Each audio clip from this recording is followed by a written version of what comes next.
1954년 한 젊은 미국인 전도사가 한국을 찾습니다. 이름은 조지 오글. 1954년의 대한민국은 그야말로 암울한 땅이었습니다.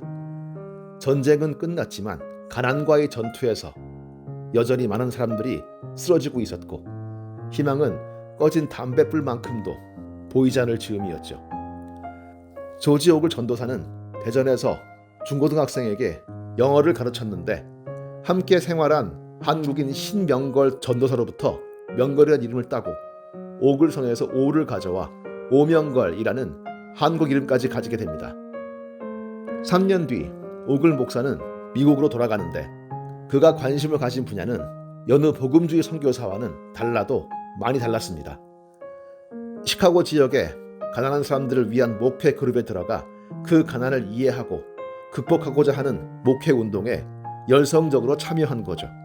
오글 목사는 시카고의 빈민가에서 다시금 그가 떠나온 한국을 떠올립니다. 저는 교회가 잘 사는 사람을 그 중심에 두어 가난하고 어려운 사람들과 거리를 가지고 있다고 생각했습니다. 그 거리를 없애기 위해 산업선교 실무자들이 직접 공장에 들어가 그들의 마음, 소명, 사회에 대한 생각을 재발견해야 한다고 생각했습니다. 그러면서 예수를 증거할 수 있다고 생각했습니다. 저는 이런 신학을 가지고 일을 했습니다. 한국에 돌아온 그는 감리교 김종필 감독에게 자신의 희망을 피력했고 인천 지역으로 파송됩니다. 인천에서 그는 전혀 새로운 방식의 선교를 시행합니다. 길거리에서 전도를 하며 교회에 오기를 기다리는 게 아니라 교회에 나올 틈도 없이 경무에 시달리고 박봉에 고통받는 노동자들과 함께 호흡하고 그들과 같이 아파하는 목사로 살게 된 거죠. 오글 목사, 아니 오명걸 목사는 철저하게 한국인을 이해하고자 했습니다. 도시락에는 김치와 깍두기가 항상 들어가 있었고 그의 네 자녀는 모두 한국 학교를 다녔습니다. 그렇게 한국 생활을 이어가던 오명걸 목사가 제2, 제3의 예수를 발견하는 날이 옵니다. 1974년 인혁당 사건으로 무고한 사람들이 굴비처럼 엮여 잡혀갔고 몸이 망가질 정도의 고문을 받아 간첩으로 제조돼 목숨이 왔다 갔다 하는 상황에 이른 겁니다. 그 가족 중 한 사람이 오명걸 목사에게 전화를 합니다. 목사님에게 이야기를 해야겠는데 전화상으로는 도저히 안 되겠어요. 그들은 다짜고짜 불문곡직 오명걸 목사를 직접 찾아옵니다. 우리 남편 좀 살려주세요. 울부짖는 여자와 아이들 앞에서 오명걸 목사는 당황합니다. 내가 뭘 할 수 있겠습니까? 그러나 그들의 호소는 너무나 절박했고 오명걸 목사는 우는 자들과 함께 울라는 성경 말씀에 충실한 기독교인이었습니다. 저는 정치적인 문제에 대해서는 영향력이 없기 때문에 아무것도 약속드릴 수는 없지만 제가 그 일을 조사는 해보겠습니다. 이 말로 그의 인생은 또 한 번 바뀌게 됩니다. 사건의 진실을 파악하게 된 오명걸 목사는 1974년 10월 10일 KNCC 목요기도회에서 인혁당 사건을 입에 담습니다. 예수님은 우리의 형제 자매들 중 가장 보잘것없고 약한 자를 통해 우리에게 오십니다. 감옥에 있는 사람들 가운데 가장 혹독한 형을 받은 8사람이 있습니다. 증거가 없음에도 불구하고 그들은 사형 선고를 받았습니다. 그들이 기독교인은 아니지만 우리들 중 가장 약한 자로서 예수의 형제가 되었습니다. 그러므로 우리는 그들의 생명과 영혼을 위해 기도해야만 합니다. 그들은 사형을 받을 만한 죄를 짓지 않았을 겁니다. 엄연히 미국 시민이었지만 그는 중앙정보부에 끌려가서 20시간 동안 곤욕을 치릅니다. 당신도 빨갱이지 에서 시작해 그들이 빨갱이란 사실을 증언하시오를 거쳐서 그들이 빨갱이란 걸 몰랐다고 얘기해 주시오 에 이르기까지 압박과 회유가 쏟아졌지만 오명걸 목사는 굴복하지 않습니다. 유신공화국 정부는 이런 버르장머리 없는 미국인을 그대로 둘 만큼 넉넉하지 못했습니다. 오명걸 목사, 미국인 조지 오글에게는 대한민국을 떠나라는 추방령이 떨어지죠. 1974년 12월 14일이었습니다. 급작스런 추방이었고 주변을 정리할 여유도 시간도 없었습니다. 가족들이 눈물을 흘리며 짐을 싸는데 한 한국인 아주머니가 다가와 금반지를 끼워줍니다.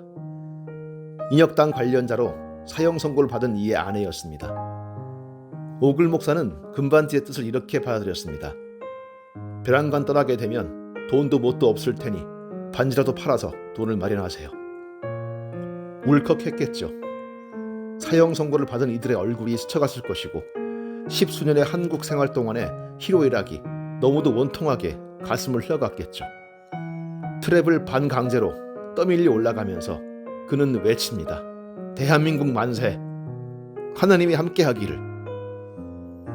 비행기가 한국의 영공을 벗어날 무렵 기내식을 전하던 스튜어디스가 음식과 함께 메모지를 떨어뜨립니다. 메모에는 이렇게 적혀 있었다고 합니다. 오글 목사님, 안녕히 가십시오. 저는 한 젊은이입니다. 제 이름을 쓸 수 없습니다. 저희 대부분은 목사님께서 저희 나라의 진정한 자유와 민주주의를 위해 일하셨다는 것을 압니다. 저희 마음도 목사님과 함께 울고 있습니다. 목사님의 이름은 역사에 남을 것입니다.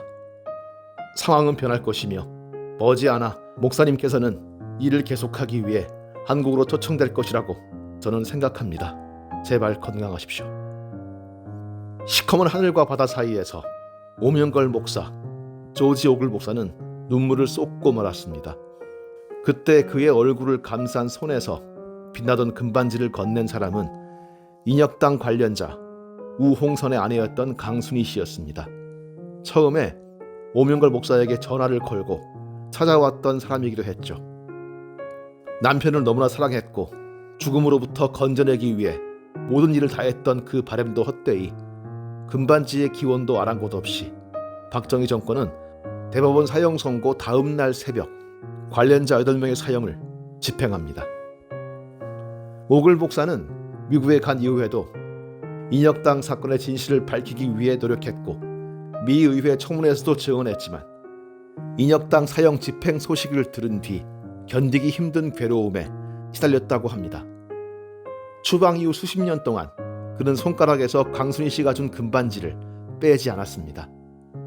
2002년 10월 다시 한국을 찾은 그는 오른손을 들어 올려 여지껏 그의 손가락을 떠나지 않은 금반지를 한국인들에게 보여줍니다.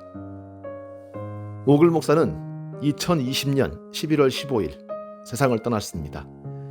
살아생전 그는 금반지를 한국에 기증하겠다는 뜻을 밝힌 바 있는데 그 후 어떻게 되었는지는 모르겠습니다. 하지만 언제고 그 금반지만은 볼 수 있었으면 합니다.